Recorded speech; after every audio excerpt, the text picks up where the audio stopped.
Welcome. We're about to journey back to the Renaissance, a time of extraordinary creativity and discovery. In cities like Florence and Venice, art, science, and new ideas flourished, shaping our modern world.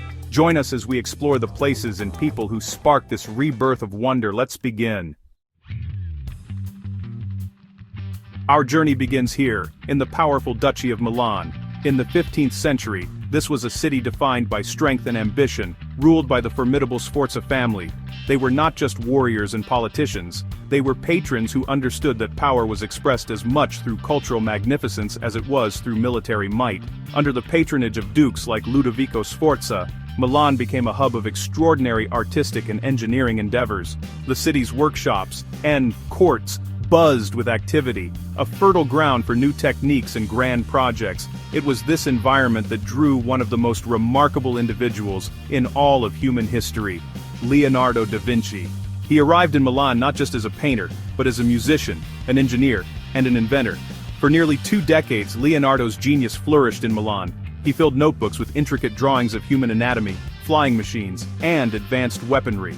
His legacy in the city is immortal with works like The Last Supper, a masterpiece of human emotion and compositional genius. Milan stands as a testament to the powerful fusion of patronage and genius. The Sforza's ambition combined with Leonardo's unparalleled talent created a unique ecosystem where the practical and the sublime could coexist and enrich one another. We travel now north, across the Alps, to the free imperial city of Nuremberg in Germany, a Renaissance center built on craftsmanship and innovation. Nuremberg was a city of artisans and printers. Gutenberg's printing press revolutionized Europe, with Nuremberg as a key hub. Printers like Anton Koberger transformed the industry. This communication revolution fueled the Northern Renaissance. Albrecht Dürer, a master artist, was born here. Dürer elevated graphic arts with the printing press. His woodcuts and engravings are masterpieces. Dürer's fame spread through his prints, allowing him to travel. He combined Italian innovations with northern detail. His art and writings changed the perception of artists. Nuremberg gave him the tools to become an international art star. Our journey now takes us to the bustling port of Antwerp in modern-day Belgium. During the 16th century, this city on the Scheldt estuary became the economic capital of Northern Europe, a true global hub. Its immense wealth created a powerful and confident merchant class, eager to display their status through the patronage of art.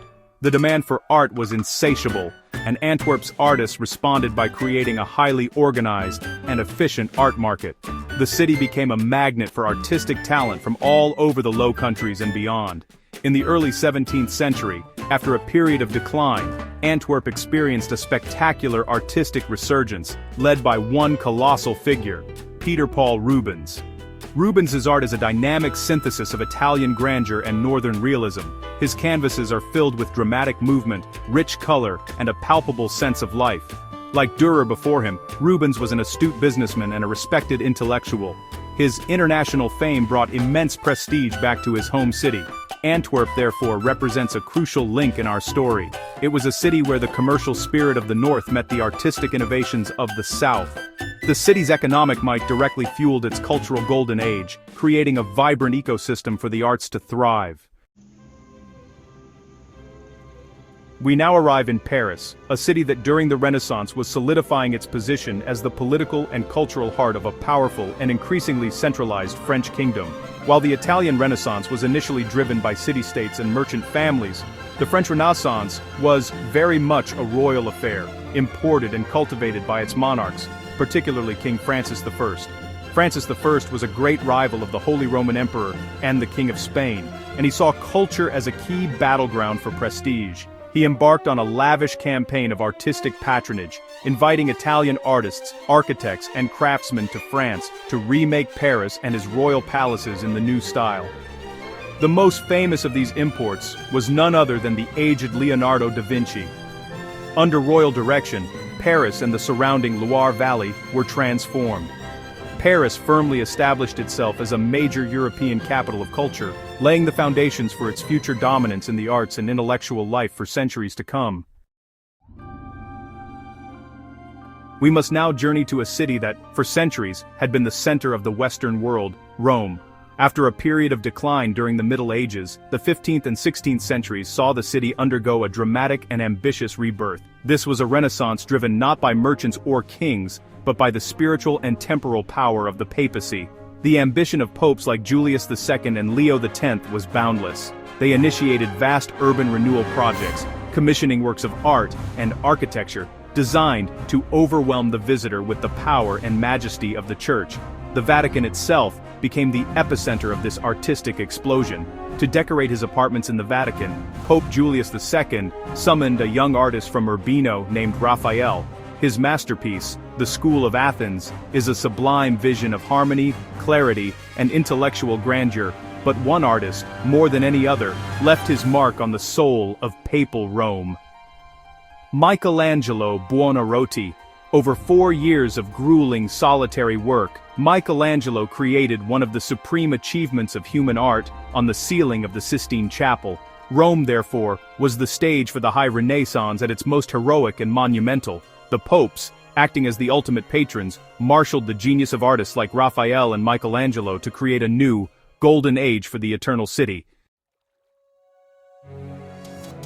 From the monumental grandeur of Rome, we travel to a city that seems to float on water: Venice. For centuries, Venice was a unique entity in Europe, a maritime republic that grew rich and powerful through its vast trade network. This constant exchange with the East gave Venetian culture a distinctive character. Its art was infused with a love for opulent surfaces, rich textures, and above all, a profound understanding of color and light. The Venetian government, a stable oligarchy of merchant nobles, fostered a spirit of civic pride and collective identity. The master of this Venetian school of painting in the 16th century was Titian. Titian was a supreme master of color, applying paint in a way that was both bold and subtle. His portraits captured the psychology of his powerful sitters, while his mythological paintings are sensuous celebrations of life and beauty. Titian's revolutionary use of oil paint had a profound impact on the future of painting. The unique environment of Venice also shaped its architecture. The leading architect of the late Venetian Renaissance was Andrea Palladio. Palladio's genius lay in his reinterpretation of the principles of classical Roman architecture for the needs of his own time. Venice, the city on the lagoon, thus projected its sense of order and harmony across the world. Our journey concludes where the Renaissance itself began, in the city of Florence. In the 14th and 15th centuries, this Tuscan city, enriched by banking and the wool trade, became the epicenter of a cultural earthquake. Florence was, without question, the cradle of the Renaissance. The city's flourishing was inextricably linked to one family, the Medici. Cosimo de' Medici, and later his grandson Lorenzo the Magnificent, used their immense wealth and influence to become the greatest art patrons of their age. It was in Florence that the key principles of Renaissance art were first established.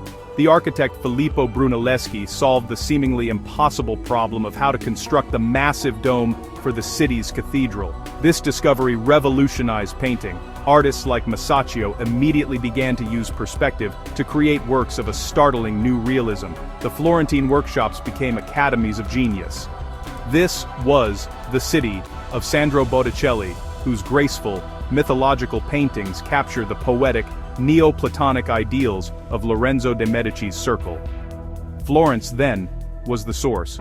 The innovations born here would spread throughout Italy and across Europe, but they would always carry the DNA of this remarkable city. As our journey through these magnificent cities comes to an end, we are left with the echoes of their extraordinary achievements. From the workshops of Florence to the printing presses of Nuremberg, from the papal courts of Rome to the canals of Venice, we have witnessed how a handful of urban centers became the engines of a new age. The Renaissance was not a single event, but a complex and varied phenomenon, with each city contributing its own unique voice to the chorus of creativity and discovery. The legacy of these cities is all around us, embedded in our art, our architecture, our science, and our very ideas of individual potential. They remind us that cities, at their best, can be powerful amplifiers of human ingenuity, places where the collision of commerce, ideas, and talent can give birth to something truly new and transformative. The story of the Renaissance is a testament to the enduring power of human curiosity and the quest for beauty and knowledge. I hope this exploration has sparked your own curiosity. Which of these great cities fascinates you the most? Are there others you feel played a crucial role in this period of rebirth? Please share your thoughts in the comments below. If you have enjoyed this journey through history, do consider liking this video and subscribing to the channel for more explorations into our shared past. Thank you for joining me.